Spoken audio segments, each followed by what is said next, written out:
Então, pessoal, vamos dar seguimento aqui ao nosso seminário, segunda parte. E agora a gente vai falar um pouquinho sobre as consequências da não identificação com a sombra, da gente não enxergar esse nosso lado. Toda vez que não damos atenção à tentativa de integração da sombra, essa energia acaba, sim, impondo de maneira vigorosa e impulsiva pelo somatório de energia que foi ao fogo jetida, gerando danos comportamentais como a água represada às solas barreiras impostas artificialmente. Então, assim, pode parecer, a primeiro momento, que quanto mais energia a gente emprega, né, foi aquilo bem que o Paulo já explicou. No primeiro momento, a gente pode pensar assim, não, tem uma energia, a gente já viu que esses conteúdos são energéticos, né? São núcleos de alta carga energética. E aí a gente fica assim, bom, tem energia aqui dentro. Se eu não empregar energia, se eu não olhar, essa energia se dissolve. Pode parecer isso, que um polo negativo é um polo positivo. Mas não, a gente precisa olhar, e quanto mais energia, porque quando a gente não olha, a gente também está empregando energia. Muito mais do que quando a gente olha. Então, quanto mais energia a gente joga para lá, vai estar somando energia com energia. Então, essa energia só vai aumentando dentro da gente. Por isso que esses complexos, essas bolas, esses conteúdos voltam para a gente. E geram muitos transtornos comportamentais, vários distúrbios mentais, distúrbios físicos, como o Paulo já explicou. Existem vários livros aí, como ele disse, que relatam doenças como consequência dessa não identificação com a sombra. E vai explicando, em cada lugar é uma consequência. Por exemplo, dar um exemplo aqui rápido, as cardiopatias são muito. Tem um livro acho que é o Sandro que fala muito sobre o perdão e a mágoa. Você reter muita mágoa, não se perdoar, não perdoar o outro, causa muita cardiopatia, né? Doenças cardíacas. Jung diz que se a sombra for reprimida, ela pode irromper subitamente em um momento de inconsciência. De qualquer modo, for um obstáculo inconsciente impedindo nossos mais bem intencionados propósitos. Então, às vezes, a gente está empregando uma energia lá, está querendo realizar algo com a mais boa intenção, e aquela energia vem de maneira desproporcional, de maneira inconsciente, e até o que a gente está executando, que é com bom propósito, acaba dando errado.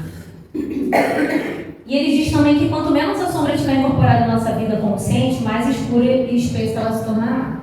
Joana, com sua abordagem na psicologia espírita, nos incentiva ao processo de integração da sombra, pois somente conhecendo, suportando e integrando esse lado obscuro estaremos caminhando efetivamente na estrada da evolução espírita. Então não tem jeito. Autoconhecimento é olhar para aquilo que a gente não quer ver, aceitar, suportar e acolher.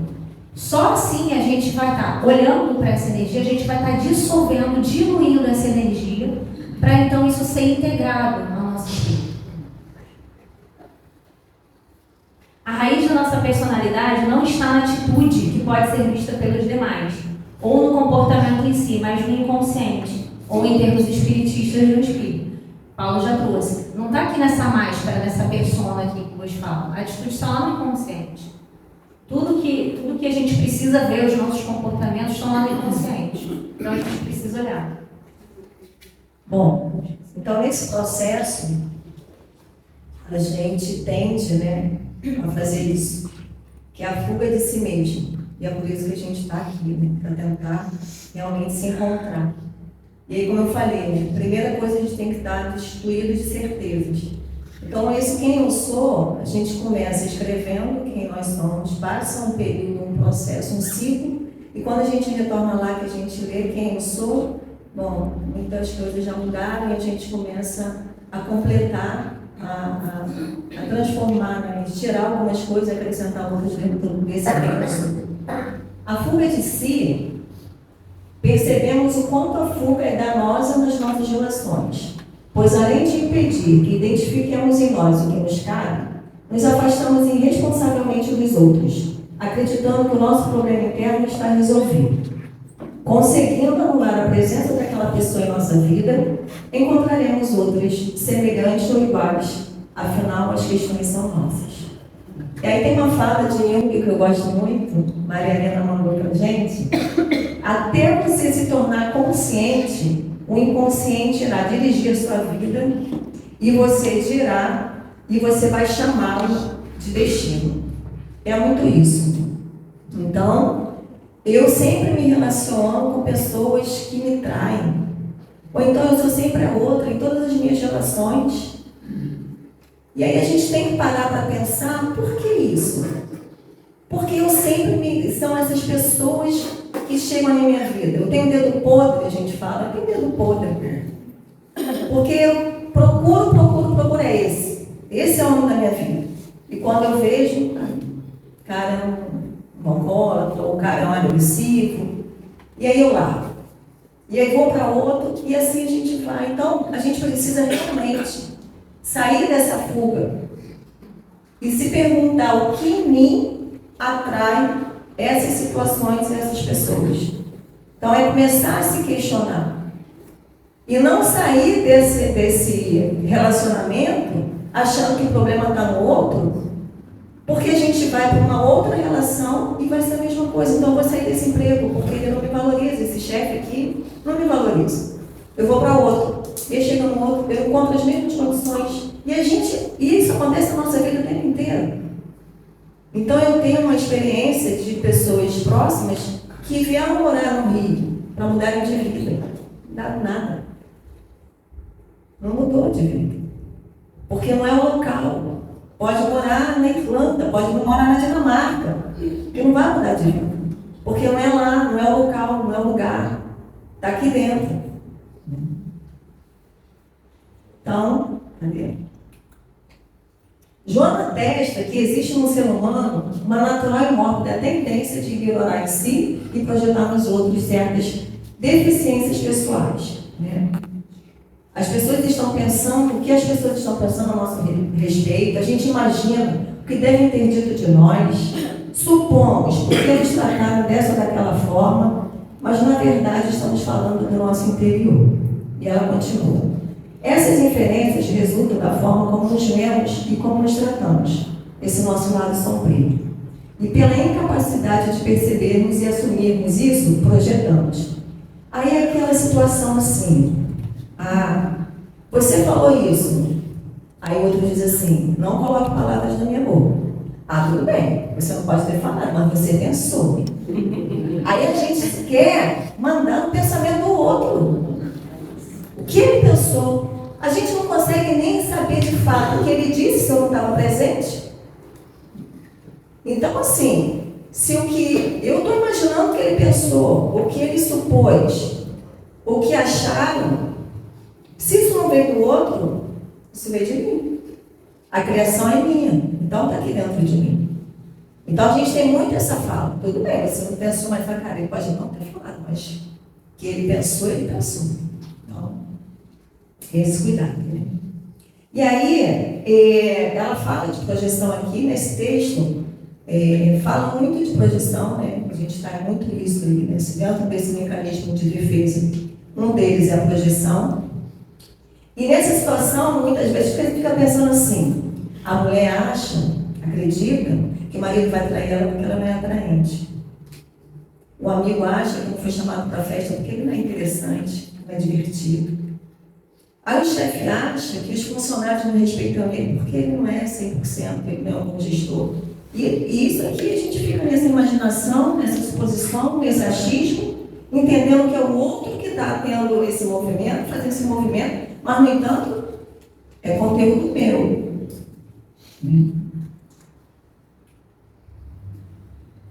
Talvez, toda vez que fazemos suposições, estamos falando de nós mesmos. Né? Se o outro não disse, se não explicitou, se não declarou, esse conteúdo é meu e não dele. Geralmente ficamos na certeza da suposição, no que achamos que ele quis dizer, no que ele deu a entender, mas se todos esses elementos não vieram do outro, claramente vieram de nós, de dentro de nós. Joana relaciona a projeção aos complexos, conteúdos a serem projetados como se fosse um espelho no qual a imagem própria apresenta-se inversa, refletindo as suas lamentáveis feridas espirituais. Por isso que às vezes a gente diz, vai se olhar no espelho, né? A gente manda o outro, vai se olhar no meu. Deixa eu só voltar aqui, que eu tenho uns exemplos que eu tenho ali. E aí, vamos supor, aí o Paulo vem e me fala assim, Ana, você tem que estar se entregando, as suas coisas com atraso, perde os prazos, você é uma procrastinadora. E aí esse exemplo, não resisti, ele tomou. Aí eu vou olhar para ele e vou falar, agora é desses. Logo você. Ele está projetando, né? Ele está projetando. Porque, assim, procrastinador. Agora ele vem falar de mim, e aí eu taxo para lá. Problema dele. Isso é o problema dele. E aí a gente tem que se perguntar, pode ser um problema dele. Mas por que ele falou comigo e não falou com a Paola? Não falou com a Luciana? Então, será? É pessoal? Aí a gente começa a achar, é pessoal. Deixa pra lá, é melhor ser feliz do que ter razão. Não vou entrar nessa discussão. Mas aí eu encontro a Cris, eu falo. Eu encontro o Roberto, eu falo. Eu vou para casa, eu falo. Estou o tempo inteiro falando. Está ruminando aqui. Não estou nem dando conta, o problema é do Paulo. E aí quando, numa situação, se eu não paro para refletir, eu saio dessa relação. Vou embora. Porque o problema é dele, é meu. Mas se eu paro para refletir, eu penso assim, caramba, não, os trabalhos até que eu entrego, cara. Enfim. Mas talvez numa outra área da minha vida, eu posso de fato procrastinar. Eu posso ser, sei lá, aquela que eu não vou no médico regularmente. Eu posso ser aquela que não cuido da casa, que as coisas que eu tenho que fazer. Então, às vezes, não está naquele assunto específico do trabalho, mas é um tema. É um tema. E ele pode estar, sim, projetando o conteúdo dele em mim. Mas por quê? Porque essa energia transita aqui. Eu atraí isso, essa fala dele de alguma forma. Porque alguém vai projetar o orgulho na Madre Teresa de Calcutá? Não vai. Não tem como, não tem ressonância. Então, nessa projeção, a gente também não pode entender que é o conteúdo do outro, balança o ombro e vai embora.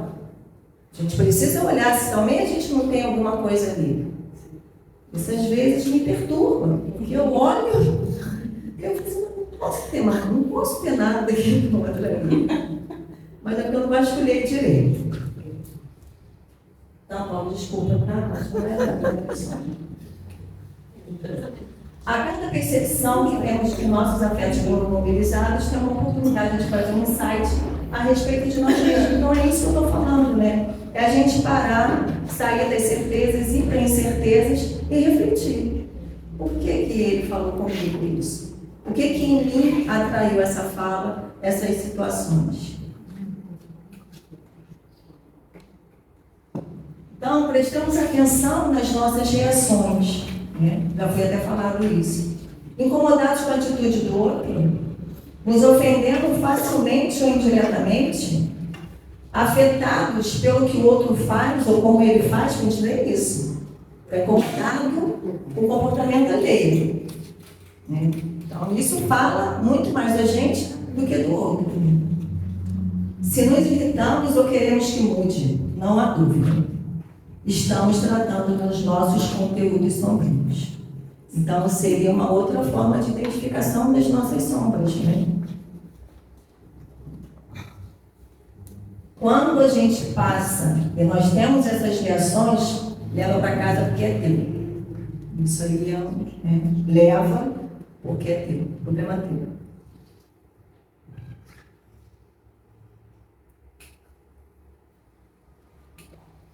Joana orienta.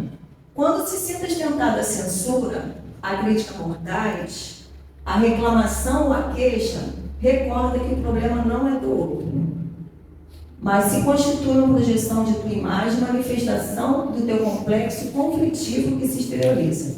Então, vamos fazer um recadinho post-it, botar lá no espelho do banheiro e a gente lê isso aí todo dia. Então, gente, o desconhecido que carregamos nos conduz ao fanatismo, aos excessos de devotamento de outras ordens, ao pudor excessivo e exigências de pudor alheio, sensação de superioridade ao outro, que muitas vezes é perseguido, porque a gente não persegue o outro, por essa forma como ele age e como ele atua no mundo. Essas atitudes exageradas, em qualquer área, em geral, camuflam os desejos inconscientes opostos. E aí eu trouxe aqui do livro Ser Consciente, que além da projeção, Joana nos fala dos outros mecanismos de defesa que o Paulo citou aqui, e que com certeza o Gelson, pois não? Só para a gente conseguir uma coisa que eu não entendi, o que seria excesso de devotamento de outras ordens? Aos excessos de devotamento a uma obra, a alguma coisa que eu acredito, esse excesso, aonde eu não paro para ouvir o que o outro fala, me devoto totalmente a uma obra que muitas vezes tem muito a ver com o ego do que o que a minha alma está pedindo. Sim. Então, como o Paulo falou, eu vou só passar aqui os outros mecanismos de defesa, mas o Gelson, que é uma pessoa com certeza muito mais competente e trabalhada para falar sobre isso em dezembro, né? Mas no livro Ser Consciente, Joana traz os outros mecanismos de defesas que nós utilizamos, gente, praticamente é o tempo inteiro. É porque é tão assim, inconsciente, tão automático que a gente não percebe. Mas ela fala aqui, né? E esse mecanismo, na verdade, é esse subterfúgio que o ego faz para se esconder, né? Se esquivar. A compensação. Na compensação, isso a gente até identifica no corpo físico, né? Então, alguém que perde um braço, ele compensa no outro, né? Então, um órgão interno que deixa de funcionar é compensado pelo outro. E essa compensação também acontece dentro da nossa psique.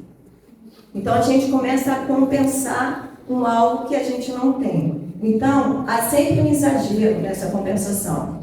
Que o fanatismo, quando ela fala do fanatismo, o que é o fanatismo? É uma compensação. Resulta da insegurança interior inconsciente pela legitimidade daquilo em que se pensa acreditar. Então eu preciso legitimar isso. Eu preciso reafirmar, então eu vou para a área do fanatismo. Quando ela fala dessa questão do excesso de devotamento, é uma causa, uma ideia, é a compensação ao medo inconsciente de sustentá-lo. O excesso de pudor, a exigência de pureza, provavelmente são compensações por exorbitantes desejos sexuais. E o exemplo muito claro disso é da personagem perpétua, né? Da Tieta. A Tieta era exatamente isso, esse excesso de pudor. Totalmente puritana, ela tinha uma caixinha lá, eu nem sei, nem lembro, mas no final da novela a gente conseguiu descobrir o que conseguiu. E ali perseverante, mas ela era um exemplo disso, dessa coisa desse pudor. E quando no exemplo anterior eu falo assim, não sei como é que ele pode usar uma roupa dessa, é a compensação. E a gente às vezes não se dá conta que a gente está fazendo essa compensação. O outro é o deslocamento. O que é esse mecanismo de deslocamento? Quando se experimenta um sentimento de revolta ou de animosidade contra alguém ou alguma coisa, mas a circunstância não permite que eu reaja, então meu chefe vai lá, me dá uma bronca, me dá um pito, mas eu tenho conta para pagar. Aí eu engulo aquilo assim, né? Desce quadrado, eu vou deslocar. E onde eu vou deslocar isso? Em objetos. Eu posso chegar na minha sala e começar a jogar papel, né? Jogar, sei lá, as coisas, computador não é da empresa, né? Mas uma caneta, né? Um relógio. Tem gente que quebra o despertador. Despertador está aqui me incomodando, vai lá e quebra o despertador, achando que é o despertador que está incomodando. Mas não é o despertador que está incomodando. Não é isso. Ou então a gente vai deslocar nas relações. Aí eu chego em casa, um copo no quarto, guardado há uma semana, três quartos num copo, há uma semana, e quando eu vou pegar água, não tem nenhum para eu beber, pronto, a casa caiu. Aí a casa cai. Entendeu? Mas eu vou ter certeza que foi porque, poxa, foi beber água. Toda vez é isso. Eu não estou percebendo que eu estou deslocando porque algo me incomodou e que eu não pude chegar e colocar e reagir, né? Tomar uma atitude naquela hora. Então, isso é um exemplo de deslocamento. Por projeção, que a gente já falou bastante aqui, né? Que é combater nos outros o que é desagradável em mim. Então, tem essa natural e mórbida tendência, né, do ser humano em relação a isso. Introjeção. Introjeção se caracteriza com a conscientização de que as qualidades das pessoas lhe pertencem. A pessoa introjeta-se na vida dos heróis, aos quais ama e com quem se identifica, aceitando ser parecido com ele.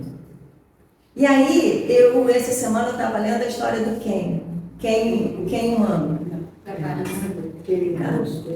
O Ken é exatamente isso, não é um exemplo clássico de introjeção.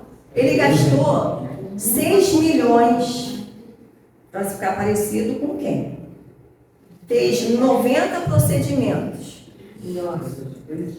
E agora ele falou que durante 8 anos da vida dele, ele fez todo esse movimento, gastou todo esse dinheiro para se parecer com quem, mas que na verdade ele queria ser a Barbie. Então, assim, é um exemplo clássico, no meu ver, de projeção. Né? Enfim. Mas a gente vê muitas vezes na novela, né? É o esmalte da Giovanna não sei de onde, é a roupa não sei do quê. E aí você vê, de repente, um grupo, todo mundo de preto, porque é do grupo tal. Entendeu? Esse do quem é uma coisa bem, assim, né? Exagerada. Mas, enfim, existe ali no dia a dia. E, por último, ela fala sobre racionalização. E aí ela diz uma coisa bem importante. Este é o de maior gravidade do erro. Por buscar justificar o erro mediante aparentes motivos justos. E a gente faz isso direto, que é a tal de justificativa. Eu justifico. Então, se eu faço alguma coisa que não é legal, o que o ego faz? Aí vem o intelecto e justifica. Então, pegando aquele exemplo onde o chefe vai lá me dar um pito, eu chego em casa e meu filho faz qualquer coisa lá e eu vou lá e dou uma surra nele, e depois eu falo, e ele faz uma criação, fez uma criação para mim, aí eu falo, tá vendo? Eu não gosto de bater, mas você viu o que você fez? Se você não tivesse comportado, eu não teria feito isso. A criança toda marcada, né? Quase indo para o hospital. Mas eu estou justificando. Isso está aí as guerras. Isso está aí tantas coisas. Então veja que dentro desse exemplo do chefe, eu desloco e racionalizo. Então muitas vezes não dá para ficar assim, isso é racionalização. Isso não é isso. Porque está tudo junto, está tudo misturado. Muitas das vezes a gente não consegue separar o que é uma coisa e o que é outra. Então, essa semana, conversando com uma pessoa próxima também, que tinha feito um ato que no meu entendimento estava incorreto, e depois ele acabou percebendo que não era legal mesmo, e ele sofreu uma sanção por isso. E aí eu conversando, orientando, explicando, recebi esse retorno, não, tá certo, mas foi que eu também falei para ele. Eu só fiz isso porque eu não recebi aumento. Aí quieto. Então, sim, por isso que eu fiz isso para ela. Então, você está justificando. Então, a coisa incorreta que você fez, você está colocando a culpa no outro, porque você só fez porque daí não te deu aumento. Então, isso é o tempo inteiro. Eu estou falando do político, eu estou falando da corrupção, mas eu estou com um gato em casa lá da Light. E eu escutei do meu irmão assim, mas também você viu quanto que a Light cobra? É um absurdo, isso é roubo. Olha, aí você não está roubando, não, fazendo gato, não. Entendeu? Não justifica, isso é roubo. Eles roubam, eu também vou roubar. É por aí, né?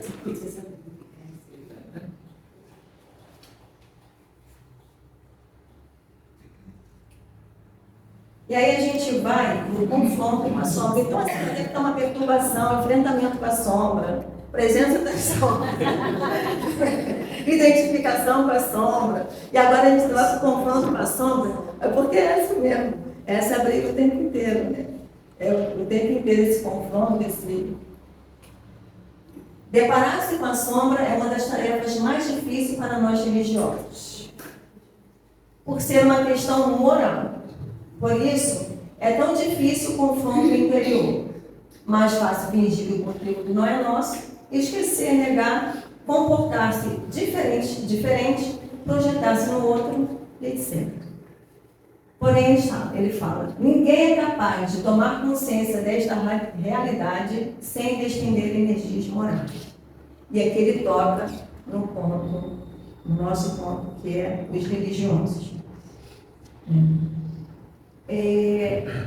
Esse caso aqui eu trago um exemplo, porque a gente tem muito isso, dentro dessa coisa religiosa, dessa coisa moral.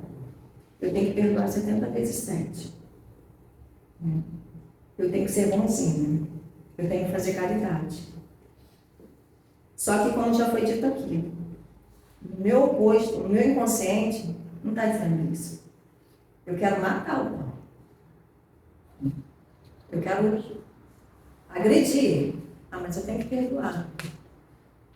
Então, quando ele fala dessa questão dessa sem despender energia moral, porque eu vou ter que passar por isso. Até na quarta-feira a gente comentou essa situação, porque dentro desse movimento, ele pode trazer grandes consequências.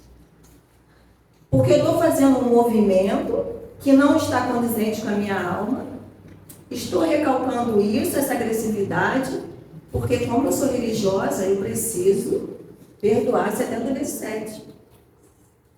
Só que em um momento isso vai romper em vários conflitos, em como a gente já falou aqui, em situações de doenças, né? Em vários transtornos. Então, como que eu posso usar essa agressividade para contornar as situações? Para eu não ter que viver dentro desse perdão, que na verdade, no fundo, não é perdão. É aquela mesma situação do confessionário. Vou lá, me confesso, volto, faço de novo, vou lá, me confesso, volto, faço de novo, e a minha não sai desse mundo. Viver o confronto com a sombra não quer dizer ser tomado por ela, em submissão aos seus impulsos, que seria tão ou mais prejudicial que a repressão. Então, vamos lá. Quando a gente falou dessa questão do tem que perdoar, né? E aí, por outro lado também, tem a gente vive nesse movimento, e a gente vive uma vida medíocre, perdoando. A gente também projeta quando no final lá a pessoa, o marido morre, né? E a gente fala para o outro, não, o que Deus uniu, o homem não separa. Porque a mulher tem que casar, tem que aguentar a relação, é isso. E aí ela constrange o outro, a filha, uma sobrinha, sei lá quem, a viver uma vida medíocre como ela viveu. Então ela está projetando também a sombra dela naquela situação. E aí quando ele diz que a gente não pode viver esse confronto, não quer dizer ser tomado por ela, é isso, a gente abrir essa consciência para que eu não fale através dessa sombra. para que eu não fale através desse conteúdo e nem me dê conta disso. Eu preciso conversar com ele, eu preciso dialogar com ele. Falar por ele, mas passando pelo meu consciente. E aí ele fala também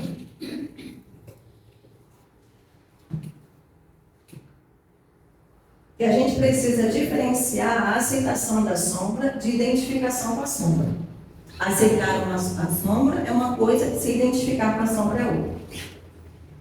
O que seria um prejuízo? É importante que os elementos do inconsciente falem para nós, e não através de nós, enquanto permanecemos na ignorância deles. Essa diferenciação é sutil e que precisa ser entendida é que a repressão da sombra é o oposto da disciplina. Então, disciplina é uma coisa, repressão é outra. E quando ele fala que é importante que os elementos falem para nós, essa abertura de diálogo, porque senão ele vai falar através de mim. E aí eu não vou ter consciência daquilo que ele está falando.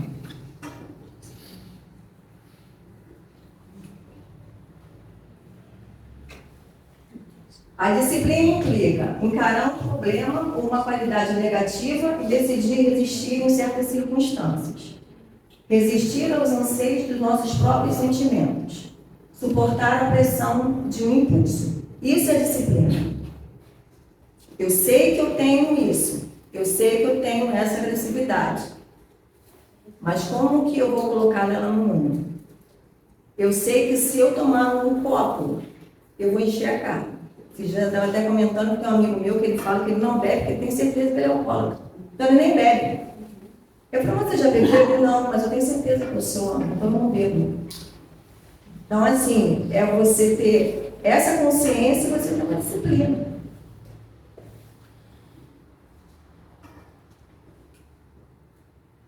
A repressão parece ser menos dolorosa que a disciplina, mas infelizmente é também mais perigosa, pois nos faz agir sem estarmos conscientes dos nossos motivos, portanto, irresponsavelmente. Então, a disciplina, nesse movimento, eu estou numa relação abusiva, mas eu não tenho consciência de que aquilo é abusivo, entendeu? Penso que ali, numa relação abusiva, tanto eu sendo abusadora como eu sendo abusada, né? E eu acho e vejo que aquilo ali é amor, é cuidado, é proteção. Mas todo mundo aqui já percebeu que eu estou numa relação abusiva, é aquilo que a gente falou. Os outros já viram, só eu que ainda não vi. Só eu que ainda não cheguei a essa conclusão. Então ele diz assim, a disciplina é para o sujeito consciente. A repressão é para o sujeito reprimido. É para o irresponsável, como ele diz aí. É aquele sujeito que ainda está no inconsciente. Então a gente pode dar como um exemplo até daquele servidor que enterrou os talentos. Por quê que ele enterrou os talentos? Porque ele reprimiu, porque ele não quis ir para a vida. Ele não quis dar cara a tapa. Ele não quis se expor. Então ele foi lá e enterrou. Ele não quis entrar em contato com o lado sombrio dele. Então é melhor ele ir lá e enterrar os talentos. E aí, será que a gente também não faz isso? Porque uma vez que eu não entro, que eu não confronto com a minha sombra, eu também estou fazendo esse mesmo movimento que esse serve.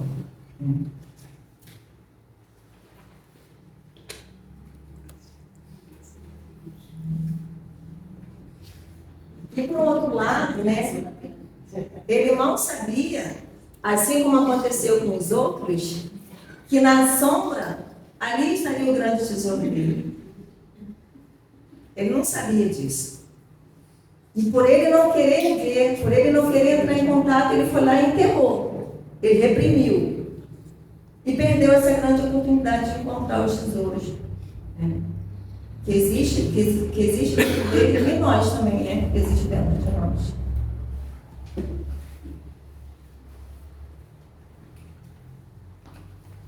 Pessoas inexperientes, nenhum de nós aqui já somos todos experientes, né? Quando se dão conta do mundo interior, aflige-se desnecessariamente. Olha como a Joana é boa, né, gente? Desnecessariamente. formulando conceitos indevidos e punitivos, como se as manifestações do inconsciente significassem infidelidade, promiscuidade, dando origem a culpas injustificáveis pelo fato de existirem. Então, essa culpa a gente traz. Não sei de onde ela vem, mas a gente traz. A gente traz forte. E como a gente conversou também na quarta-feira, quando a gente falou sobre esse arrependimento, que esse arrependimento é muito desse movimento, desse contato com a sombra, porque quando eu estou nesse movimento de me arrepender, é porque eu olhei para o meu lado sombrio, eu me toquei que eu fiz algo que magoou, que chocou alguém, que foi indevido, né? Que eu pesei na economia do mundo, como eu gosto de dizer, né? Eu pesei na economia do mundo. Então, esse ato de se arrepender, que é um ato de cura, que é um ato de liberdade, é esse olhar para a minha sombra. É esse olhar, é dar essa oportunidade. Porém, fala-se, né, da questão da culpa. Então, primeiro vem a culpa, e muitas vezes vem trazida dentro de um remorso, que ela fala que o remorso ela faz parte do processo, mas que a gente não pode ficar muito tempo nesse remorso, nessa culpa. A gente tem que ir para o ato do arrependimento e da reparação. Então, a gente tem que realmente não se afligir desnecessariamente. Ok, eu me responsabilizo por isso. Eu sinto muito, eu peço desculpas. Verdadeiramente. É como Paulo falou, né? Eu estou lá na terapia, eu estou me vendo. Mas ainda vou dar umas escorregadas ainda na caixa da banana que está aqui. Mas eu estou comprometido comigo. Mas acho que acho não, né, gente? Muito desse sofrimento, dessas aflições, está muito ligado ao nosso orgulho, a nossa questão, que por mais que a gente venha aqui, que a gente sente, que a gente ouça, que a gente estude, né, falando do egoísmo, do orgulho, mas não vamos conseguir nos livrarmos dele de uma hora para outra. Precisamos entender que ao fazermos contato com a sombra, não nos tornamos piores, embora essa seja a sensação mais comum, se pensarmos bem. Estes conteúdos já faziam parte de nós, já estavam lá, influenciavam o nosso comportamento. Já estava. Entendeu? Vocês nunca se deram, estão brigando por quê? Eu não falo isso. Vocês nunca se deram, estão brigando por quê agora? É muito isso, já estava lá. Então, que bom, que agora está conhecido. E aí, muitas vezes, a gente pensa, quando a gente está passando por esse processo, é uma coisa assim tão difícil, porque é como se um castelo que a gente criou uma vida inteira. E a gente cuidou daquele castelo, né? A gente tratou, colocamos as melhores aparências naquele castelo e, de repente, a gente olha e aquele castelo virou um casebre. Virou um casebre feio, sujo, fétido. E a gente olha para aquilo ali e a gente vai para o chão. A gente vai para o chão. A gente vai para aquele chão cinza, frio. A Helena não gosta desse chão. A gente vai para esse chão sujo, frio, cinza, úmido. E lá a gente fica, tentando entender que avalanche foi essa que passou por mim. E aí aquele castelo a gente não consegue ver mais. Não tem mais, eu tento trazer ele, mas não vem. E eu tenho que ficar ali, naquele casebre. Porque essa é minha morada agora. Mas ela é para sempre? Não. Ela é minha morada agora. E eu preciso suportar ele. E eu preciso acolher. Eu preciso aceitar. Porque só assim eu vou conseguir transformar, eu vou conseguir construir uma nova casa. Fora isso, eu vou ficar naquele castelo, totalmente iludida. Mas eu também não tenho que ficar nesse casebre. Também não tenho que fugir dele, correr. É o meu lar. Sinta. Vamos sentir isso. E vamos suportar isso. E vamos entender que o outro também pode estar no seu castelo ainda, pode estar no seu casebre, sei lá. A grande questão sou eu comigo mesmo. Então, ela continua que já eram sentidos ou vistos por muitas pessoas, como eu falei aqui, talvez sendo apenas por nós desconhecidos. Não nos tornamos piores, apenas descobrimos que não somos bons e evoluídos como imaginamos. Apenas pelo castelo que desabou, porque na verdade ele não existia. Ele foi uma construção nossa, do nosso ego. A gente não é, como a gente também não é sem prazer. Como nós não somos isso aqui. Aqui a gente ainda está de passagem. E aí vem o sol. Né? Graças a Deus. Aleluia, irmão. Chegou o sol. Segura na mão de Deus e vai. Desce. Joana de Ângeles nos convida a aceitarmos com naturalidade o nosso lado sombrio. A sombra que existe no ser humano não deve ser combatida, senão diluída, como já foi dito, pela integração na sua realidade pessoal. A diluição das sombras se dá pela integração, ou seja, pela capacidade de assimilarmos e permitirmos que ela faça parte de nossa vida. À medida que temos consciência, ela vai se tornando menos densa, diluindo, ou seja, vai deixando de ser sombra para tornar-se parte da nossa vida de maneira saudável. Pois somente assim ela poderá estar sob controle. Pensar por esta ótica nos obriga a percebermos que existe um universo dentro de nós, embora não pareça nesse momento. Somos herdeiros de um passado milenar de ignorância, de equívocos e desencantos, bem como de potências, de forças, de vida e de amor. Esses somos nós. Então, quando ela traz essa questão da naturalidade, né, é isso. Uma pessoa invejosa, se eu sou invejosa, eu provavelmente vou sair dessa vida ainda com essa energia da inveja. Talvez eu me dilua. Só que antes eu não sabia que eu era. Agora eu sei. Mas eu preciso trabalhar e atuar na vida através dessa inveja. Mas eu posso usar essa inveja para olhar para a Maria e falar, caramba, se ela pode, eu também posso. Como é que você faz? Quais são os seus caminhos? Sem precisar desmerecê-la, ou achar que ela não tem a menor capacidade, que era melhor eu cair. Não é. Mas essa energia, pode ser que ela aconteça e pode ser que ela continue comigo. Mas eu já estou me relacionando. Ela já não é mais desconhecida. Ela já é mais, ela é natural. E isso traz felicidade. Porque isso é liberdade.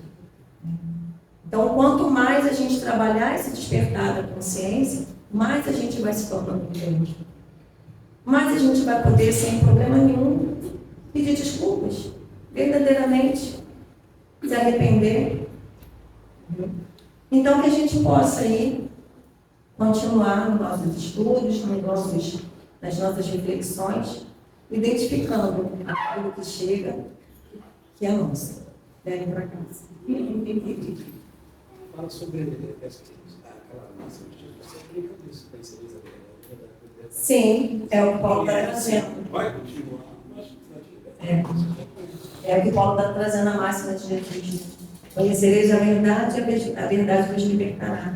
Porque se eu estou preso nessa moral religiosa, eu não estou liberto. Mas enquanto eu vou conhecendo isso, eu vou me libertando, mas precisa existir esse choque moral. Não tem como passar. Não tem como a gente destruir esse castelo, transformando, construindo uma obra sem passar por esse casebre. Não tem como. É ilusão. Então, essa máxima é o máximo. Conhecereis a verdade vos libertará. Olá, gente. Estou com uma difícil missão depois dessas falas Diana, estava tão bom, Diana. Bom, esse finalzinho aí, espero entreter vocês mais um pouquinho. E aí, todo mundo já sabe quem é? Só um minutinho para a minha assistente. Todo mundo já descobriu quem é? Não, né? Ai, graças a Deus. Então, se alguém veio aqui com a expectativa de descobrir quem era, desculpa a gente furar essa expectativa. Mas o intuito é esse mesmo, né? Que a gente saia daqui tendo a certeza que não sabemos quem somos. Né? Então, como a Ana bem colocou, que a gente se abra para essa possibilidade da dúvida, porque isso nos impulsiona. Né? Quando a gente coloca a certeza, a gente bota ali um ponto final, uma trava no nosso processo evolutivo, né? Que vai acontecer, mas vai ser mais doloroso. Então, o que seria entrar em contato com a sombra? Diante de tudo que foi falado aqui, né, a gente começa a entender que essa sombra somos nós, faz parte da gente. Todo mundo já está convencido de que tem sombra. Aqui eu não. Estava lembrando com a Nelly que ela também fazia essa brincadeirinha de tentar matar a sombra quando era criança, na calçada. Não tem jeito, né? Para onde a gente vai, ela está ali. Né? Então, o entrar em contato com a sombra é entrar em esse contato conosco mesmo. Né? E a sombra, ela não é algo não necessariamente ruim. Na realidade, ela é algo que precisa acontecer. Né? Ela é como esse riacho aqui. Tão lindo, né, gente? Tá vendo? Quando a gente olha para essa imagem, seria como a sombra. Mas se a gente tenta conter esse riacho de uma forma inadvertida, ele pode virar uma força muito destrutiva. Ao passo que se a gente tem consciência, conhecimento de causa, acho que na naturalidade, como a Ana colocou, entendendo que aquilo faz parte, né, de nós, e aí a gente começa a nos tornar esse riacho, que pode se tornar uma grande fonte geradora de luz. E é esse o objetivo, né, o tempo todo. Então, o contato com a sombra é transformador, é necessário, na realidade, né? E ele nos impulsiona para dias melhores. Afinal, essa força em nós precisa de consciência e de canalização. É uma força, né? A gente falou bastante de energia, então mora em nós. Então a gente precisa ter consciência para ter a disciplina, né, como a Ana trouxe, de tentar educar essa força. Mas não é contendo, né? Porque a gente já viu que ela vai vir. Se a gente tenta conter, pode virar algo destrutivo. Eu estou aqui porque não tenho maturidade para ficar contida. Bom, mais um sol para a gente ficar mais, né, tranquilo. Então, o que a gente aprende, na verdade, é que ao sermos capazes de confrontar a sombra, nós podemos escolher quando, onde e como permitiremos sua expressão num contexto construtivo. Ou seja, é isso da liberdade que a Ana trouxe. Isso é o desenvolvimento do livre-arbítrio. Né? Se a gente parar para pensar, à medida que eu conheço aquele conteúdo em mim, eu vou conseguir fazer escolhas mais assertivas. Então, se eu sei que o alcoolismo está comigo, eu vou escolher de uma forma mais consciente não tomar o primeiro copo, não que seja algo, tá? Estou dizendo que a Ana trouxe, seja fácil, mas à medida que a gente tem aquela consciência, se eu sei que tem uma questão de uma corrupção, eu vou pensar 2 vezes antes de aceitar um emprego, que eu vou ter muito contato com questões mais de dinheiro sigilosas. Então, esse conteúdo, ele nos chega para nos permitir ter escolhas mais acertadas. É como o Kardec fala de domar as más tendências. Mas como a gente vai domar se eu não conheço aquele mim? Então, primeiro eu preciso identificar. E aí sim eu consigo ter escolhas mais assertivas, né, e menos dolorosas. Então, nesse sentido, é essencial a gente ter, né, esse contato conosco mesmo. E esse impulso sombrio, então, ele vai se transformando em luz, né? Mas não vai se transformando em luz porque foi eliminado. Porque, na realidade, não é para eliminar.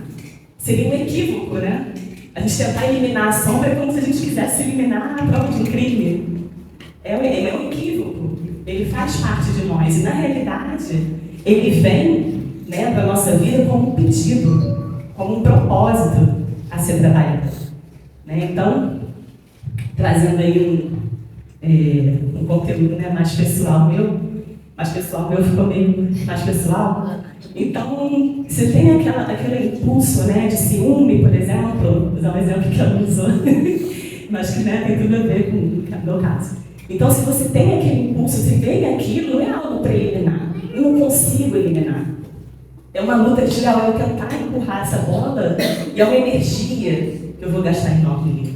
Então ele vem, mas o que será que está por trás do ciúme? Né? Como a Ana falou depois, para a gente parar e analisar, ok, o que será que está por trás ali? É uma criança ferida? É um medo de perda? Medo de abandono? Insegurança? Enfim, para cada um vai ter um significado. Mas é algo que está comigo. Então, se ele vem, é porque é algo que eu preciso trabalhar. Eu preciso integrar esse sentimento, né? Mas primeiro eu tenho que identificar, aceitar, acolher, para de fato ter uma transformação. E não chegar e, não você, eu vou estar me ferindo, né? Então é esse processo. Então esse conteúdo sombrio, ele vem se transformando à luz, não eliminando, mas a gente tendo consciência de que ele está ali. Dessa forma que ele vai se transformar em luz, né? E aqui de novo, né, uma fala, né, que o que era sombra vai se transformando pela luz da consciência. Então, à medida que a gente vai trazendo para a consciência esse conteúdo, ele deixa de ser sombra. A gente já sabe, né? Então a gente vai dando lugar, né, de luz. E aí estando um pouco mais sob o controle por ser utilizado a nosso favor, é aquele riacho, né, que a gente vai conduzindo ele com conhecimento de causa. Né? E isso é direcionado pelo si mesmo, como está aqui, né, pela psicologia, pelo self, esse nosso Deus interno, que todos nós temos. Né? Então esse self, esse Deus interno, rege o nosso, né? Nós somos regidos por essas leis divinas. Né? Então faz parte vir esse conteúdo à tona para a gente se tornar como Jesus, como Paulo mostrou, aquele círculo, né? Sem as pontas. Então o self, ele quer se realizar, ele quer acontecer. A gente, querendo ou não, a gente vai evoluir, que bom. Mas a gente pode escolher como a gente vai fazer isso. Porque esse conteúdo vai vir. Né? E uma vez a gente recebeu uma mensagem, acho que foi do irmão Manuel, que nos ajuda aqui com o trabalho da desobsessão da casa, dizendo que esses complexos, esses conteúdos sombrios, eles vão vir. A gente vai escolher se é via transtorno ou autoconhecimento.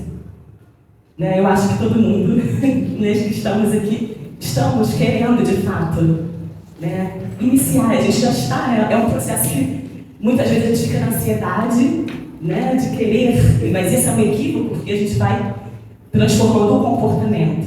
Então, a gente entender um processo, é um processo, né, é um dia após o outro, mas a vontade já é importante, né, que a gente tenha essa vontade. E aí, Joana, ela nos diz aqui, até já tivemos algumas falas, né, do pessoal trazendo essa compreensão de Joana, que ela propõe que a sombra, ela vem, né, ela é compreendida enquanto herança das experiências vivenciadas em encarnações anteriores. Né? Então, são essas heranças que a gente traz. Quando o espírito transfere, mesmo sem se dar conta, as lembranças para o inconsciente. Então, está destacado aqui o mesmo sem se dar conta, para lembrar que isso é autônomo. Né? Isso vem sem que a gente tenha controle. Né? Então, a gente traz essas vivências, essa sombra, essas experiências que a gente, muitas vezes, na verdade, né, a gente vai jogando para debaixo do tapete e elas vêm como heranças. E interessante pensar, né, que as reencarnações futuras, o espírito ele é influenciado pelos arquivos das suas próprias existências, ou seja, o hoje a gente já está preparando a bagagenzinha para a vida futura. Né? Então imagina quantas bagagens, quantas heranças a gente tem. Né? E aí muitas vezes a gente quer esquecer, a gente quer negar, mas elas vão vir. Né? Como eu trouxe esse mecanismo autônomo, né, automático, e elas vêm muitas vezes com esses mecanismos de punição, de culpa, que a Ana trouxe. Né? Muito bem, tá? E isso se transforma em diversos conflitos.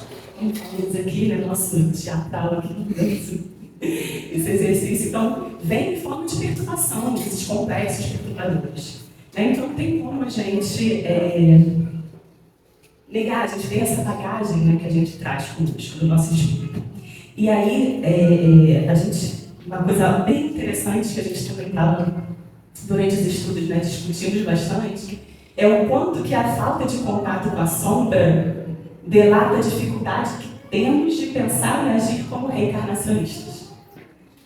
Né? Isso é muito interessante, porque se a gente, todos que estão aqui, né, espíritas, pressupõe que acreditam em reencarnação, né, em outras vidas, vidas pré-existentes. Então, será que a gente realmente age como quem acredita?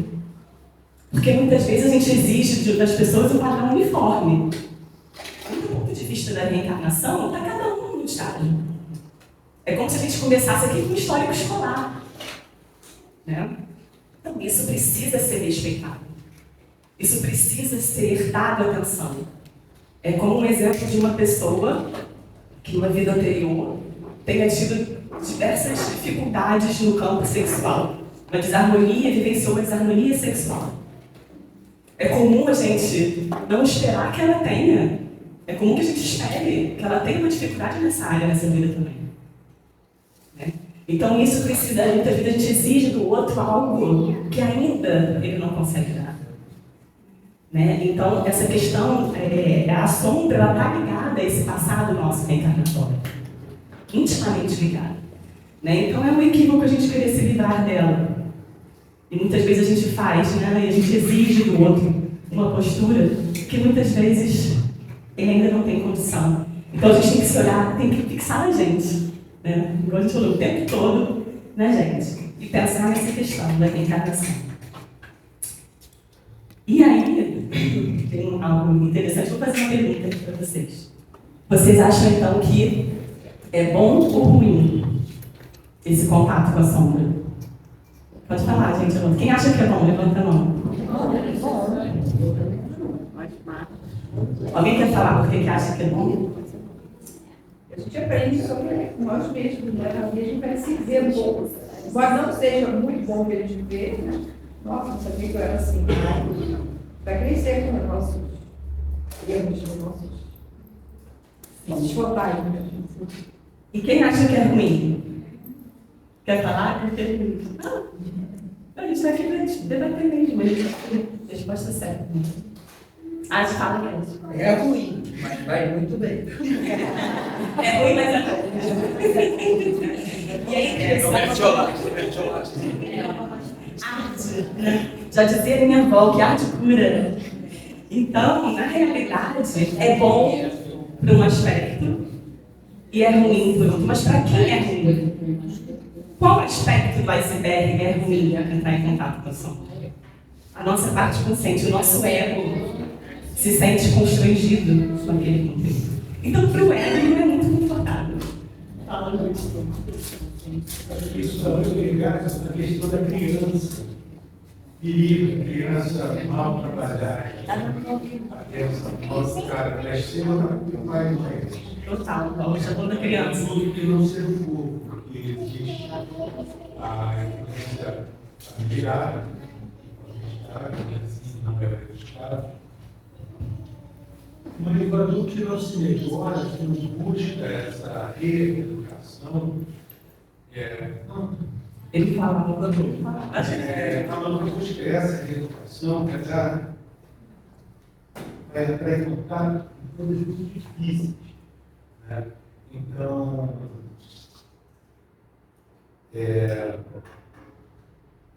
dói muito, acontecem coisas mirabolantes que a gente acha que não é esse fogo, mas assim, a gente se reeducar é muito importante, e a gente dar direção a essa criança, todos temos algum curso de vidas, de mil coisas, cada um tem sua bagagem.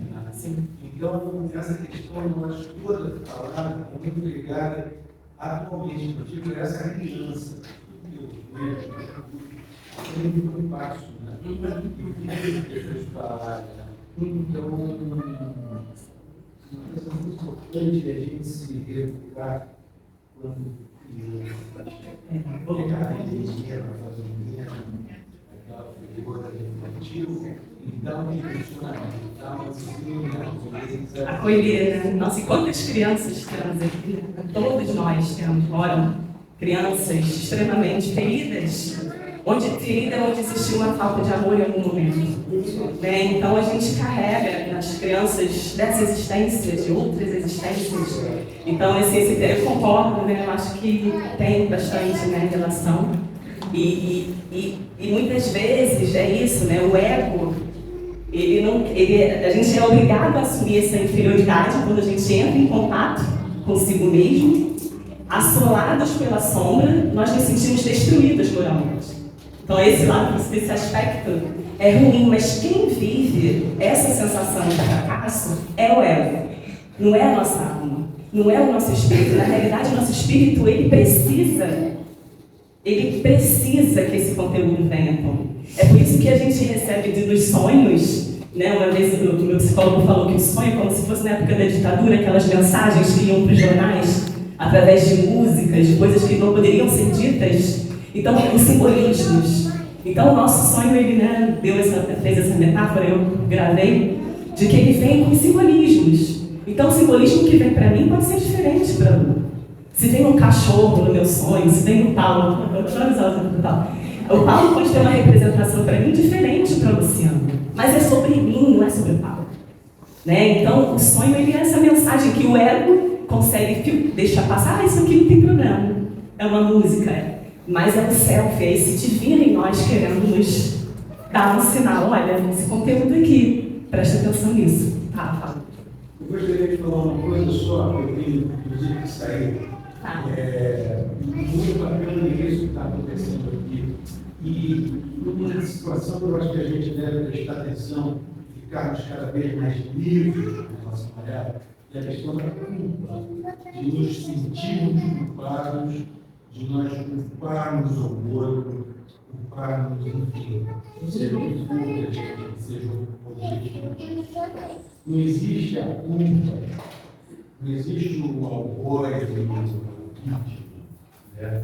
Então, assim, essa questão da culpa, como ver, é um dos grandes passos a se dar, a riqueza dessa culpa, a liberdade disso, um dos grandes passos a se dar, com todo esse conteúdo para apresentar, sem dúvida que é e a atualidade. Sim, sim. Então é isso. Augusto, queria saber para você, esperar um pouquinho, separei uma paradinha justamente desse tema teu aí. São 10 linhas. Vamos ver o que ela vai ler aqui. Para você ouvir o que está dentro desse tema que você vai encontrar. Ah, da criança. É uma mensagem de Miguel, né? Quer falar? Isso aqui é uma mensagem de 2/10 de 2021. Então está assim: deixe as crianças serem crianças. Isso é um trecho dela. Olhem para essas crianças como crianças. Não deixe que a instrução reencarnatória, achei ótimo, instrução reencarnatória, ou seja, a gente não vive a reencarnação, a gente vive como uma instrução e não faz um uso bom. Turve o olhar e se cobre dessas crianças o que se cobra de um adulto. Deixem-nas. Ou seja, o fato da gente saber que aquilo é uma reencarnação não nos dá o direito de cobrar nada, imaginando, supondo que aquele comportamento dela está ligado a um outro passado. Né? Apreciem a pureza, o amor e estimule os bons sentimentos. Um segundo ensinamento: essas crianças que aqui estiveram pertencem a cada uma de vocês, pessoas. Né? São vocês. Acolham a criança de vocês, acolham essa sombra, acolham esse medo, a insegurança, acolham. Nenhum de nós é forte o suficiente para não sentir medo, não se angustiar, não sentir insegurança. Esses sentimentos estão intimamente ligados, em muitos casos, à infância e reverberam na vida adulta, em diferentes momentos e experiências. É lá na infância desta vida que tem um compêndio de experiências que traduzem essa evolução e que trazem carregados a sombra e os sentimentos que compõem essa figura alegórica do balão. Depois eu explico isso. Acolham sem pudores e enxerguem-se. Isso aqui foi uma mensagem dentro de uma reunião mediúnica que crianças de cada componente da renda emergente foi colocado junto dela. E o balão era o acolhimento dessa, a aceitação dessa criança como um balão. Achei interessante, porque acho que você podia deixar de ouvir isso. Obrigado, Carol. Que bom, obrigada. Tchau, beijo. Então, gente, diante, né, desse conflito que fica lá, né, o conflito entre o indivíduo idealizado, que é aquele indivíduo que a gente alimenta, né, pelas máscaras falaciosas, a que se a gente aferra muitas vezes, e o indivíduo fracassado egoicamente. Né? Então, é um indivíduo idealizado, que a gente se acha, né, o cara, entre um indivíduo fracassado egoicamente, muito menor do que se supunha ou gostaria de ser. Então, desse conflito entre esses dois indivíduos, nasce um terceiro elemento. E isso tudo é a consequência do contato com a sombra, do contato conosco mesmo. E esse terceiro elemento, ele é um novo ser humano. Né? É um ser humano verdadeiramente humilde. Então, a intenção é essa, né? É que venha esse homem novo, né? Desses dois conflitos. E essa palavra humildade, a gente normalmente faz muita confusão com humildade, né? E aí, se a gente trazer do âmbito da psicologia, esse sentimento ele poderia ser melhor explicado como um equilíbrio do ego, né? Ou seja, em que não nos colocamos nem acima, nem abaixo onde deveríamos estar. Isso é humildade, né? Que o nosso ego é adoecido. Né? A palavra egoísmo é o adoecimento, né, do ego. Então, muitas vezes a gente coloca muito acima ou muito abaixo. Então, a possibilidade de confrontar, a consequência desse confronto, ela é positiva porque é para isso que estamos aqui. Para que a gente deixe vir esse novo elemento verdadeiramente humilde.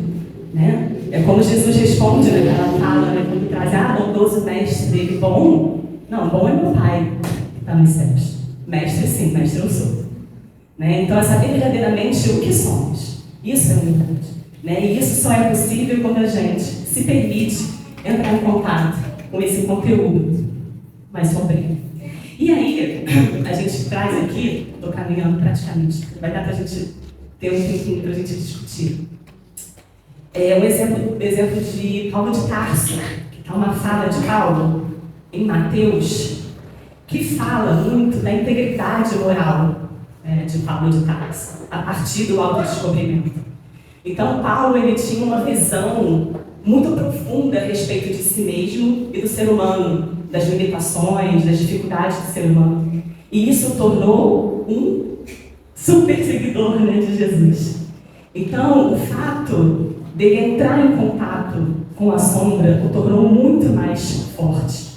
Né? Então, ter consciência da sombra o tornou muito mais forte. Né?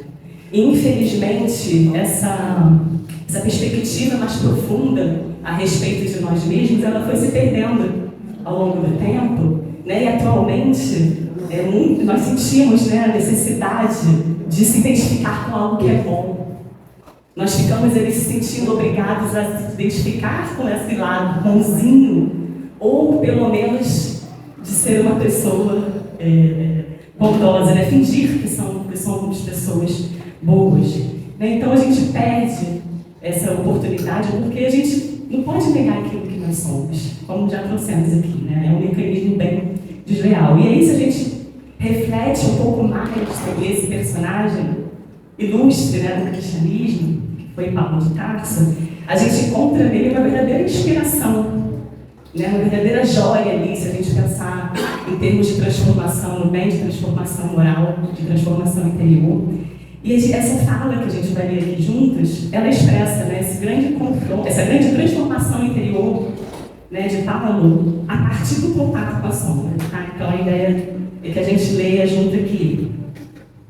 E fala o seguinte: nada digo para que ninguém faça de mim uma ideia superior ao que vê em mim, ou ao que me ouve dizer. Além disso, para que o caráter extraordinário dessas revelações não me exalte, foi colocado um espinho na minha carne, um anjo de Satanás, para me esbofetear em impedir que eu fique exaltado.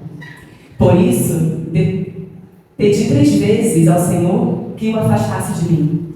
Mas ele me declarou: basta-te minha graça, porque o meu poder chega ao auge na fraqueza. Com grande prazer, pois é que porei meu orgulho, sobretudo nas minhas, para que repouse sobre mim o poder do Cristo. Porque quando estou fraco, então é que sou forte. A gente respira. Paulo, ele tem aquela fala, né, que ele traz: por que o bem que eu quero fazer eu não faço, e o mal que eu não quero eu ainda faço? Então, essa consciência, quando ele traz aqui, né, essa narrativa, que me impactou bastante a gente estudando, acho que todos nós, a gente pode aprender sobre esse confronto, né, com a sombra, e o quanto a gente se pode tornar mais humano, mais cristão a partir desse contato, a partir dessa experiência inigualável do autoconhecimento. Né? E aí aqui, né, nessa descrição tem um simbolismo, né? A gente pode pensar simbolicamente esse confronto com a sombra representado aí pelo espinho na carne, cravado por um anjo de Satanás. Né?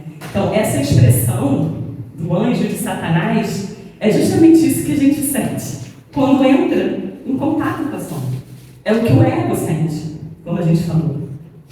Né? É como se a gente se sente dessa forma, esbofeteado, diminuído, humilhado. E aí nós somos colocados ali abaixo da imagem que a gente idealizou a ser. É muito constrangedor, é doloroso. E podemos deprimir, podemos abandonar tudo, podemos nos vender à inferioridade, ou podemos aproveitar essa incrível experiência, né, a partir desse contato com esse conteúdo, a exemplo de Paulo, da gente crescer verdadeiramente em amor e humildade dentro de nós mesmos. Né, então, essa fala a gente achou que é bem relevante para a gente refletir sobre esse confronto com a sombra e o quanto que ele é importante, né, para a nossa plenitude, né, para a nossa felicidade. E aí, essa imagem aqui, a gente até pensou em colocar no folder, que a gente é uma imagem que é muito representativa. Se vocês notarem, nesse póster, aonde tem a luz não tem sombra. Né? Então, é isso. À medida que a gente toma essa tomada de consciência, que é uma tomada de consciência profundamente transformadora, né, necessária, a gente abre espaço para o divino que habita em nós. Né? Então, acho que cada um já trouxe um pouco disso aqui. Então, lá na sombra, acho que foi a Ana também que trouxe, enfim, todos nós, de alguma forma, estão as nossas virtudes. Estão lá. Mas a gente precisa dar espaço. Como é que a gente integra? Como é que a gente... Eu adorei esse exemplo que o Paulo trouxe de uma forma bem didática. Como é que a gente faz esse círculo acontecer? Vai ser um processo de ser para a vida. A gente vai juntando essas duas pontas ao longo de toda uma existência. Várias existências. Esse é o nosso processo evolutivo. Né? Mas essa tomada de consciência é extremamente importante. A partir desse momento que a gente tem contato com aquele conteúdo, não quer dizer que amanhã eu já não vou sentir mais ciúmes, não quer dizer que amanhã eu não vou fazer piadas sarcásticas, não quer dizer. Quer dizer que amanhã vai estar a bolinha do ciúme batendo na minha cara, ou o sarcasmo me batendo, eu caramba, tá aqui, tô de olho em você, né? E eu vou seguir apesar disso, olhando para isso com naturalidade, e não tentando rechaçar, porque esse é o processo natural nosso, né? Entrar em consciência, dar espaço para isso. Essa imagem aqui é uma imagem também muito bacana, que traz esse conceito da individuação, né? Que é esse self, esse nosso espírito querendo se realizar. Porque muitas vezes o ego erra o caminho, né? Ele acha que é uma direção, lá igual do barquinho lá, de frente para o iceberg, mas o nosso Deus interno sabe qual é o caminho. Né? Então, na realidade, esse self ele vai fazer de tudo.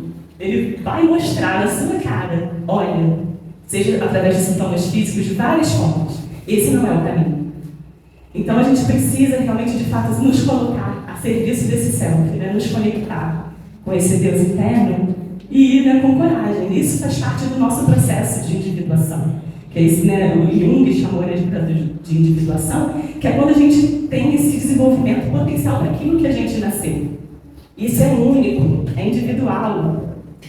E é interessante que a gente já comentou algumas vezes, né, no Livro dos Espíritos, que era uma pergunta que a gente meio que passava batido, quando fala que quando a gente reencarna, cada um é dado uma missão. Fala, cada um.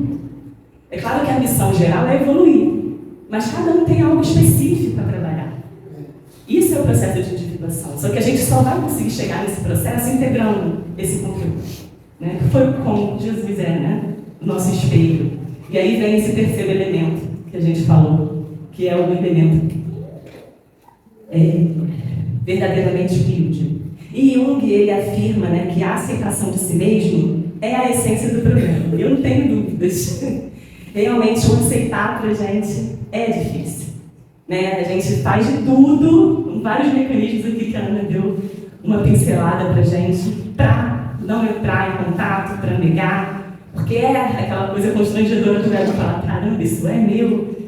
Puxa vida. Esse processo de aceitação, realmente, Jung fala, né, que seria a essência, o cerne do problema. E para a gente finalizar, e a gente trouxe uma reflexão de Jung, que é muito boa, que fala, né, sobre isso. Então, se preparem. Ele diz assim, que eu faça um mendigo sentar-se à minha mesa, que eu perdoe aquele que me ofende e me esforce por amar. Inclusive meu inimigo em nome de Cristo. Tudo isso, naturalmente, não deixa de ser uma grande virtude. O que faça o menor dos meus irmãos é o próprio Cristo que faço. Mas o que acontecerá se descubra, porventura, que o menor, o mais miserável de todos, mais pobre dos mendigos, o mais insolente dos meus caluniadores, o meu inimigo reside dentro de mim. Sou eu mesmo e precisa da esmola da minha bondade. E eu mesmo sou o inimigo que é necessário amar? E aí a gente descobre que esse mendigo somos nós, né? Então, à medida que a gente lida melhor, né, com as nossas dificuldades, né, à medida que nós somos capazes de compreender as nossas dificuldades, à medida que nós vamos respeitando os nossos limites e principalmente tolerando as nossas dificuldades, é que conseguiremos fazer esse mesmo exercício com o nosso próximo. Ou seja, nos amando verdadeiramente é que a gente possibilita amar o outro da mesma forma que a gente se ama, né? Então, na mesma proporção, quando a gente de fato se aceita e se ama da forma que somos, entendendo que é o processo natural, é quando a gente consegue olhar para o outro, amar o meu próximo, como a mim mesmo, e isso faz parte do processo de ascensão moral. Então, é aquela máxima que Jesus traz, né, no nosso mandamento maior, quando ele fala: ame o Senhor seu Deus de todo o seu coração, de toda a sua alma e de todo o seu entendimento. Ame o seu próximo como a si mesmo. Né? Então é como a si mesmo. Esse amor primeiro é esse Deus nosso. Nós somos filhos do Criador. E esse Deus nos ama como somos. Nos ama todos. Todos. Não existe uma escala. Desde a formiga até o espírito mais puro. Esse amor, ele nos inunda. Então, a gente entende, nós gostaríamos, né, não temos, nenhum de nós somos psicólogos, nós estamos engatinhando, né, nessa psicologia espírita, trazida muito, né, por Joana de Ângeles, o quanto que é importante, né, na psicologia, a sombra, ela vem, na psicologia analítica, vem como esse moderador, né, parador, realmente da gente ir olhando para essas nossas arestas, né, e pontas e integrando. Então, o objetivo nosso é que a gente saia daqui, todos nós, né, com esse entendimento de que a sombra não necessariamente é algo ruim, é algo que precisa vir para a luz, deixar de ser sombra. Né? Mas vamos aos poucos, vamos aceitando que cada um tem aqui um histórico escolar, cada um é de um ponto, e a gente vai. E como eu lembro muito das nossas trocas, a Ana trouxe uma fala, uma vez é um estrupiado cuidando do outro estrupiadinho. Então um dia a gente está mais forte e olha para aquele amigo e a gente aprende com a dor do outro. E aqui na casa, como o Paulo falou, acho que é uma grande experiência de desobsessão de todos nós, onde a gente tem a possibilidade de, como uma escola, da gente juntos nos conhecendo, nos respeitando e aí também conseguindo fazer esse mesmo movimento com o nosso próximo. Bom, gente, é isso que a gente trouxe, a gente agradece a paciência de todos vocês e agora a gente abre para quem quiser trazer algum comentário, alguma dúvida, fique à vontade. Críticas, sugestões. Boa tarde. Esse estudo maravilhoso permitiu que nós pudéssemos refletir um pouco sobre a nossa vida. Muitas vezes, nós achamos que somos sumidades, temos nosso orgulho, mas nós sabemos que nós somos irmãos. Estamos aqui para nós aprendermos. E esta casa maravilhosa nos traz esses momentos para que nós possamos ver que nós podemos, unidos, aprender, nos conscientizarmos do que está acontecendo. Nós estamos vendo muitas maldades, muitos problemas na vida. Mas nós temos que entrar dentro de nós e refletirmos. O que é que eu estou fazendo neste mundo? Eu, como filho de Deus, tenho uma essência divina dentro de mim. Tenho meus problemas, tenho minha sombra. Todos nós temos. Mas se nós não nos unirmos, se nós nos instruirmos, se nós nos amarmos, podemos vencer todas as dificuldades e todos os problemas. Agradeço esse grupo que fez esse estudo. Muito obrigado. Mais alguém? Mais alguém? Quer falar? É muito profundo. Mas, ô Paulo, para a gravação tem que ter... Peraí, ó. Aqui a televisão vai... O técnico está falando. Parte técnica. Na hora que a Paula estava lendo aqui sobre Paulo, né? Eu estava refletindo sobre todo... Ela estava falando, ao mesmo tempo eu estava pensando, coisas que eu já deveria ter pensado e não tinha. Né? É tão óbvio e eu não tinha tido esse óbvio dentro de mim. E eu estava pensando em toda a história de Paulo, como tudo no Evangelho aconteceu de maneira tão enfática e simbólica para que a gente trouxesse, né, para a gente. Né, no primeiro momento de Paulo, quem foi Paulo, né, e a gente sabe todo o histórico dele, como correndo atrás dos cristãos para matar, para ferir, mas ele fazia aquilo que ele acreditava. Né? E Jesus sabia disso. Bom, na hora que ele descobriu que o cristianismo ele vai ser tão enfático quanto está sendo até agora. E aí, naquele primeiro momento que ele vê Jesus falando com ele, tem a cegueira. E aí eu estava pensando sobre essa cegueira, né? A cegueira para o mundo externo e para uma volta para o mundo interno. E aí eu estava pensando sobre isso. Porque quando a gente vai fazer uma prece, por que a gente fecha os olhos? Para a gente não se distrair com o externo e poder refletir no interno. E eu acho que esse foi o mesmo processo de Paulo. Ele ficou cego para o mundo externo. E aí ele precisou ter aquela interiorização com ele mesmo, né? E dali ele foi para o deserto. Mas que deserto que representa isso, né? É aquele deserto de nós mesmos, onde a gente precisa estar longe de tudo que nos cerca, entrar nesse deserto profundo que é o nosso coração, para esse processo de busca da nossa sombra. Eu nunca tinha refletido sobre isso, tá, gente? Desculpe, se todo mundo já refletiu. Eu não tinha feito essa reflexão desse deserto, dessa cegueira, que é o que todos nós passamos. Então, para que a gente possa ter esse contato mais profundo com a nossa sombra, a gente tem que ficar um pouco cego para o externo, para que a gente possa encontrar o que está dentro de nós. E é necessário que a gente entre nesse deserto, que a gente tem medo, a gente tem muito medo da solidão, né? Eu tenho uma síndrome do abandono, que a Paula estava falando ali, imensa. Eu tenho essa sensação de abandono várias vezes na minha vida, de solidão. E quantas vezes esse abandono do outro é necessário para que a gente não se abandone. Né? No momento em que a gente se sente abandonado pelo outro, é a hora da gente fazer contato por até que ponto eu estou me abandonando para que eu venha ao meu encontro. Então, isso que está acontecendo, como o Augusto falou, né, na casa, né, todo esse chamado de Dr. Bezerra, daqui a pouco eu vou chorar de novo, gente, perdão. Porque Dr. Bezerra, Dr. Miguel, irmão Manuel, a Sheila, todos esses mentores que nós temos aqui e que têm nos chacoalhado tanto de uns anos para cá. Ontem o Paulo colocou umas mensagens. Quando eu li aquela mensagem do Dr. Miguel de 2016, eu falei, que é isso, gente? Como é que eu nunca estive atento a isso?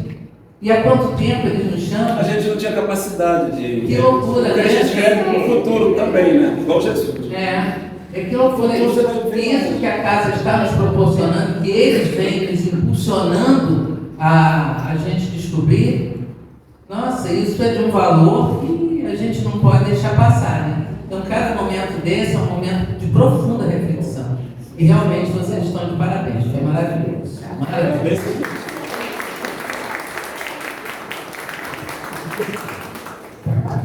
Valeu, então. Vai fazer uma oração. Vamos fazer a prece final?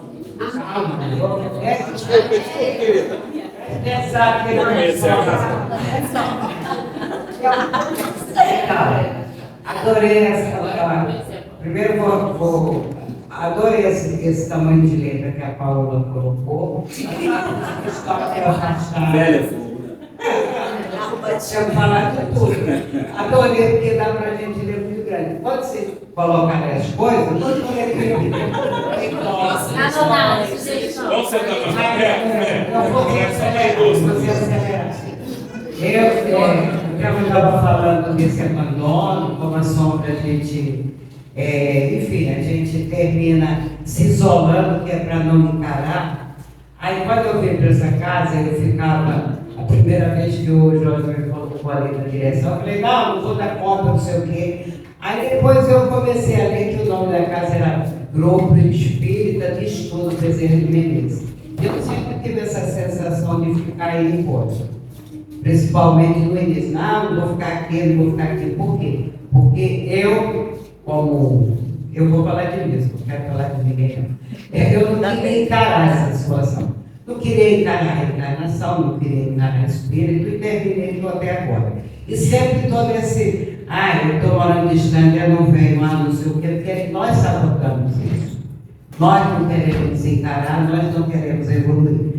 Mas além de agradecer aos meninos que estão despertos, né? Porque Joana de Ângeles veio para essa casa, entrou, porque antes não entrava assim as coisas do Divaldo, que eu falava do Divaldo, que eu ia para a Bahia, me encantava lá na Casa do Caminhão. Divaldo fala, eu lembro todo cheio de coisa, mas ainda bem que chegou a galera nova com vontade de aprender, esse lado aí de Joana. E graças a Deus, porque isso abriu para a doutrina espírita, toda essa série de Joana, e abre para todos nós que queremos crescer, porque se a gente não tiver essa interação, essa integração, que abriu também esse lado da psicologia dentro da casa, faz com que a gente se encare melhor. Veja essa criança que o Augusto está vendo, né? Essa infantilidade, e nós estamos vendo isso, porque quando falava da criança, que eu lembrava, vou falar um pouquinho da minha Paula, eu falava, que mãe péssima, meu filho, falou isso. Mas depois você começa a amar a sua criança e você ama os outros. E eu preciso da casa, mesmo querendo sabotar, que eu nem vinha hoje. Eu preciso, porque eu preciso das pessoas. Por isso que eu sei que é um grupo que eu procuro ir. Não são essas pessoas de bom relacionamento, mas eu procuro lidar com todas. Mente prática. Eu preciso. O que é que você falou aí? Eu falei, você é bem antipática, por isso que você não tem bom relacionamento. Então, é necessário. Então, nós precisamos do outro. Nós só vamos crescer, que aí não vamos ter esse medo de ficarmos isolados, se a gente mantivermos essa convivência. Agradeço amorosamente, tá?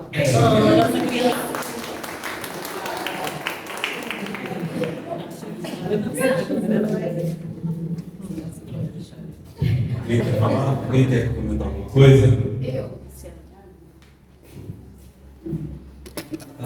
Eu ia falar de meio do time, né, que eu ia falar, mas a Amélia falou agora, eu lembrei da mensagem que você veio para o Augusto. E como a gente está falando essa questão do autoconhecimento, das sombras, é uma percepção minha, né, que eu achei interessante compartilhar. Porque em tudo a gente tem uma oportunidade ali de autoconhecimento. E eu tenho pensado isso muito na maternidade. Então, como vocês, eu já tinha, né, pensado nisso, mas aí vocês falando essa questão das sombras, eu falei, nossa, realmente, porque até eu olhando assim para trás, né, da forma como eu fui criada e que foi a forma, enfim, que os meus pais aprenderam, mas todo o padrão, né, que existe de como a criança tem que se comportar, o que ela tem que fazer, o que ela não pode fazer. Como que, quando ela faz algo contrário, isso me toca e muitas vezes eu sou cobrada a ter atitudes e se eu paro para pensar, isso não tem a ver com aquela criança, né? Isso tem a ver com uma série de coisas que vocês trouxeram que não pode vir à tona, né? Isso se reflete ali numa educação muitas vezes castradora e positiva, né? E aí a gente vai perpetuando algo porque essa criança também vai crescer com uma sombra enorme ali que ela vai ter que cuidar depois. Então, não que não vá ter, porque como não lembro que acho que a Paula Limpinho falou, a gente reencarnou aqui, então a gente vai ter. Mas ela não precisa carregar as minhas, né? Ela já tem as delas, já basta. Não precisa ter as minhas. Então, eu fico percebendo o quanto que isso é importante. Antes de, enfim, de eles nascer, eu via muito essa questão da birra, por exemplo, que é uma coisa que incomoda muito adulto, né? Birraça, birra. Então, a criança é um bebezinho, não, já aprendeu a fazer birra. E aquilo é condenado. Nossa. E eu tive a oportunidade de, depois que eu decidi ser mãe, né, engravidar, e depois que eles nasceram, de estudar sobre isso. E aí um universo se abriu, e eu falei, nossa, fica bem mais leve. Tá bom, filha, daqui a pouquinho, só um minuto. De entender e conseguir ter uma relação com aquilo, porque aquele incômodo, na verdade, é um incômodo que é dos outros. Porque eu fico lembrando, não, que eu ouvia muito isso, não, porque se eu estou no mercado, uma criança se joga no chão, e eu cresci ouvindo isso e falei, nossa, imagina se a minha filha faz isso, ou meu filho, o que eu vou fazer? E quando eu fui estudar o que é isso, né, o que acontece com aquela criança, o que ela está passando, o que ela não entende o que está se passando com ela, eu falei, nossa, só piora a situação, mas é uma pressão muito grande mesmo. Então, assim, esses estudos, eles estão me ajudando, inclusive, a ter essa relação mais leve, na verdade, para mim, né? Eu acredito que para eles também. Aí eles agradecem. Aí é um dia de cada vez, gente. Um dia de cada vez. Eles pegam aquele negócio ali e falam, meu Deus, vontade de cometer uma loucura. Tá ficando nervosa. Mas, enfim, vamos lá. Desistiu.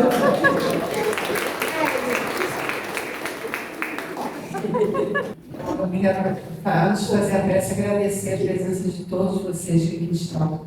Agradecer imensamente o estudo de Paulo, Paola, Luciana e Ana, esses queridos que nos trouxeram, né, tantas coisas boas e E boas mesmo, né? Porque tem o lado sombrio, mas tudo isso vai estar concorrendo para o nosso crescimento, para a nossa união, para nosso relacionamento conosco e com todas as pessoas encarnadas que estão conosco com essa espiritualidade amiga. E agradecer a espiritualidade que está aqui, claro, né, nos ajudando sempre em tudo. Então vamos fechar os nossos olhos agora, agradecendo demais, mais uma vez, a esses espíritos amigos, os nossos mentores queridos que nos acompanham, que nos auxiliam, nos orientam, nos dão todas as oportunidades para que nós possamos crescer e seguir.